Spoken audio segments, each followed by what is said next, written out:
Hey, it's your friend Brandy here with more good words for you. You are not your body. You are not your hair. You are not your eyelashes. You are not your hands, your arms. You can lose an arm and you are still you. That arm that's gone was a part of your body, but it is not you. You are not your clothes, your house, your car, your friends, your social media. You're not your problems. You're not even your past. While our past experiences can help mold and shape who we become, um, they do not define us. We define us. You define you. How you show up in the world, how you interact, and how you interface with people and the impact that you make in your day, the way that you interact with yourself, whether it's the discipline or the lack thereof you have with yourself, whether it's the guilt that you feel over your shoulds or not. Who you are cannot be touched. It is not a tangible thing. Who you are inside, the you that is in this body, that's untouchable. And it's something that we have more control over than we realize. So I want to talk a little bit about ego because that is our physical world. Ego is these fake eyelashes that I have on. Ego is wanting to curl my hair before I sit down to record this interview where I sit and talk to myself with a room with just me and my dog. Ego is how we want to appear to others, how we want other people to see us, how we want others to be impacted by us. But it's not us. So in recovery, I've always heard of ego described as edging God out, EGO. And you hear a lot of talk of ridding ourselves of the ego and, defeating the ego. But I gotta tell you, I'm a big fan of the human experience. I'm a big fan of being caught up in, my problems or my, day to day or my tasks and my lists and my menus and my calendars and my schedules. I'm a fan of those things, but I'm more so a fan of recognizing that I'm caught up in that dance. Like diving deep down in it and then just swimming around and, getting to the point where I feel like I can't breathe and then coming up for air and realizing that that's all just ego. That's all just the human experience, but that's not all that there is. That's not what I'm really here for. And remembering that the ocean that I want to dive into is the ocean of spirit. I want to immerse myself in spirit and remember that, I'm here for a purpose. So I heard the other day ego described as earth guide only. Like my brain exploded. Earth guide only. We need our ego to function in the world. Like, I mean, even people who claim to, be without ego, they still even communicating that's their ego talking to you, right? But if we viewed our ego as our earth guide only and recognize that we also need to be guided spiritually because we are spiritual beings having a human experience, We are not just this flesh. We are not this mushy lump of cells that lives in this hard skull. That's not all that there is to us. How often do you sit and think about what we're really doing here? What are we doing? Like, why are we here? Are we here to work, eat, sleep, pay bills, and then die? Are we here to populate this planet? What are we really doing here? In my own opinion, I have my own beliefs on, what my purpose is here. My beliefs come from a knowing of a higher power, of a knowing of my higher self. And my work is staying connected to that higher self, that inner being. And my realization that I need to do work comes from the disconnect. I've been in a cycle of avoidance for quite some time, and I recognized it today when I was getting ready for the day. Yesterday, my husband cleaned the entire house. I have been working 6 days a week. I have been exhausted. I am reaching the point of burnout. I'm questioning all of my motives and how much I need electricity, and I am tired. And thankfully, he recognized that and set me up for a list-free day. Today, I did not have a to-do list. I didn't have anywhere to be or anything I had to do. And so I just sat scrolling on my phone for like 2 hours. And when I recognized I was doing that, I was like, oh, I haven't moved in a while. And so I closed my phone and I got up and washed my hair and just, loved on myself, like just shaved and, scrubbed my face and did my full skincare routine and just did things that make me feel good. I turned on my happy playlist, like my dance music, and I did my hair and my makeup, and it felt really good. And then when I sat down to get quiet, I noticed the urge to get back on Instagram, to get back on Facebook, just to get back, to plug back into like disconnecting.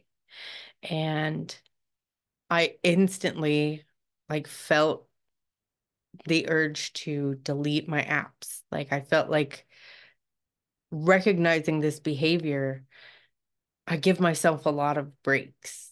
And with a limited amount of free time, um, I felt like I could be a lot more useful with the time that I have if I wasn't just going right to, you know, the disconnect.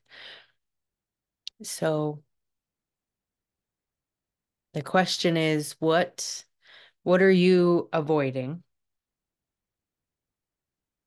And what is your why? Like what is the purpose of why you do what you do? What goal are you trying to accomplish? Who are you taking care of? Where are you headed? And I'm asking myself these same questions as per usual because I feel like when the why is strong enough, the how becomes clear.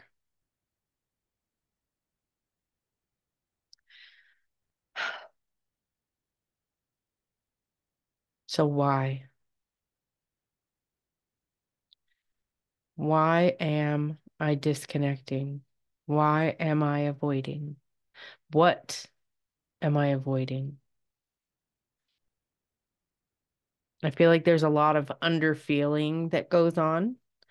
We're a bit desensitized just as a society with, our digital age where desensitized and we get, 10 seconds, 30 seconds of something, and then we're on to the next thing. And I feel like unplugging that and just sitting and feeling, experiencing and processing. Um, I feel like that, I feel like that's actually a guidance system for us that we neglect. I feel like that is part of that spiritual guidance system, part of our external. Not everything is tangible. We can't touch our thoughts. We can articulate them, we can communicate them, we can, you know, put out a podcast, we can write a blog, we can, send a text, make a phone call, write in our journal. But the thoughts in our head aren't a solid thing. And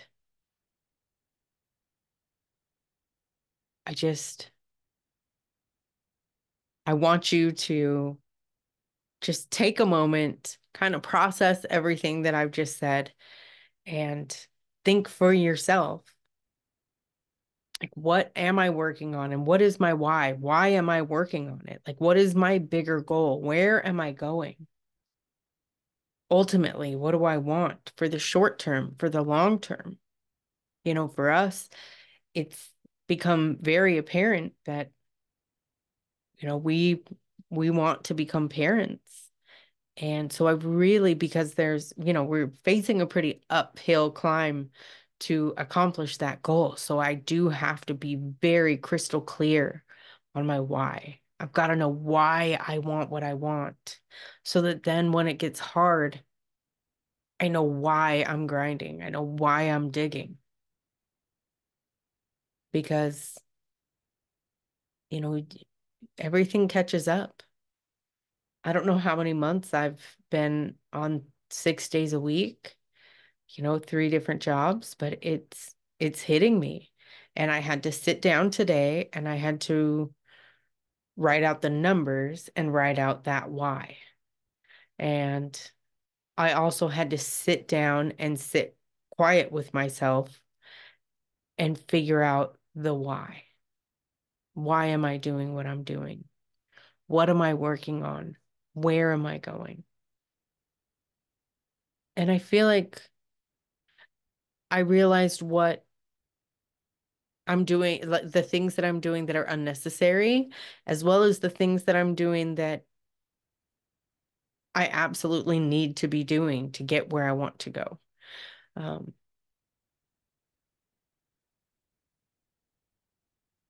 Pain is the touchstone of spiritual growth. That is in the 12 and 12 and 12-step recovery. And it is something that I identify with. I feel like it is very valuable. When I was in 12-step recovery, my purpose felt clear to carry the message and just to not drink that day. But, it coming into my experience that I don't agree with the addiction model and I don't agree that I have a permanent disease. And I'm not willing to subscribe to that notion. I'm not willing to identify as that. Because just like I can tell myself that I am an alcoholic, I can also tell myself that I am not, that I made some very poor choices, but I was also very much in a lot of emotional turmoil. That's a good way to put it. Emotional turmoil, extended emotional turmoil. And I developed extremely unhealthy coping mechanisms with extremely addictive substances. But I am not an addict. I am not an alcoholic. I won't tell you whether you are or not, because I think that's a very personal thing. And for some people, it absolutely saves their life by knowing that they are an alcoholic. And I'm thankful for whatever gets you through and keeps you sober if you have struggled with that, have struggled with substance. I lost a friend this week. He's a coworker that, you know, out on the golf course, I ended up spending, decent time with and getting to know each other, and heavy drinker, heavy, but always jolly. Every single morning, I would walk into the pro shop and say, "Good morning, and how are you?" And he would say, "Just peachy." And then he's the starter out on the course, and he would sit out there and always have his Whataburger cup, um, that maybe started out as soda, but definitely ended up as Keystone Light. Never turned down the opportunity to do a shot with somebody. When I would complain about, people being upset with me or giving me a hard time, he would always say, "They can't eat us." And I would think about that. You're right. They can't eat us. Like, I'm not in any real danger. There's not predators out there. Like, I would, dive into it and dissect it. And it it would work for that moment, for that day. Um, and he just didn't show up for work. I mean, obviously the boss and him communicated, but in my perspective, he just wasn't there one day. And then I heard that he was in the hospital. Before he went out, I had asked him. I didn't want to intrude because we were friendly, but I guess not necessarily friends to where I felt like I could just call him out. But I remember asking if he had been to a doctor because he was yellow. His skin was yellow. His eyes were yellow. Underneath his eyes was almost orange. It was so yellow. And, you know, in my experience, that's never a good sign. And he said yes, and he had, attributed it to a, a health issue, but didn't pinpoint it to jaundice from, liver or kidney damage. And, he went into the hospital and he didn't come out of the hospital. He was in the ICU and then he would come out. I don't know if it was liver failure or kidney failure, but my buddy from the golf course cannot kiss his wife good morning. He can't remind me that they can't eat us because he drank until he died. And it's just a reminder. Like I pictured people going out to, have a beer in his honor and to cheers to him. And I just wanted to be able to say, this is all in my mind, but I just wanted to be able to tell people, if you lose someone to the effects of alcohol or addiction, I implore you, do not go out to consume exactly what they did in their honor, because they can't do it one more time. What they can't do is wake up one more time. What they can't do is go home and stay sober that night.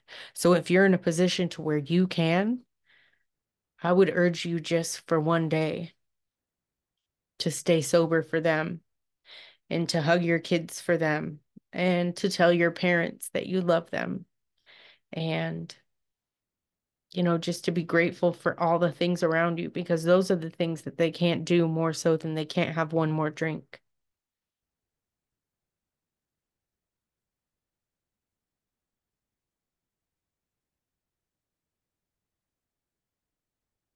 These worldly things, these ego-driven things can dampen our spirit, but our spirit lives on and his spirit lives on.